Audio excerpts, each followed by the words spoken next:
केसारी लाल की बेटी पर हुआ जानलेवा हमला। तो क्या खबर की जानकारी जानेंगे इसी वीडियो में। उससे पहले आप चैनल पे नए हैं तो चैनल को सब्सक्राइब और वीडियो कर देना। चलते खबर की ओर। तो आप लोग को बता दें भाई लोग, केसारी लाल की बेटी जा रही थी अपने डिफेंडर कार से स्कूल पढ़ने। उसी दौरान नेपाल के शूटर द्वारा हो गया उन पर जानलेवा हमला। अभी तक तो पुष्टि नहीं हो पाई है उन्होंने क्यों किया था कृति यादव पे हमला। केसारी लाल सीबीआई जांच की कर रहे हैं मांग। तो आपको क्या लगता है सीबीआई जांच दे दी जाएगी केसारी लाल की बेटी पे? सुनने में आ रहा है कि केसारी लाल की बेटी पर जानलेवा हमला द्वारा बचा लिया गया है, क्योंकि डिफेंडर कार था बुलेट प्रूफ।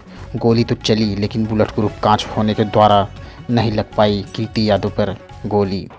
उनका ड्राइवर भगाते भगाते कार ले जाके एक जगह टकरा गया, लेकिन कुछ नहीं हुआ है। कृति यादव को हल्की फुल्की चोट लगी है, जल्द ही ठीक हो जाएंगी।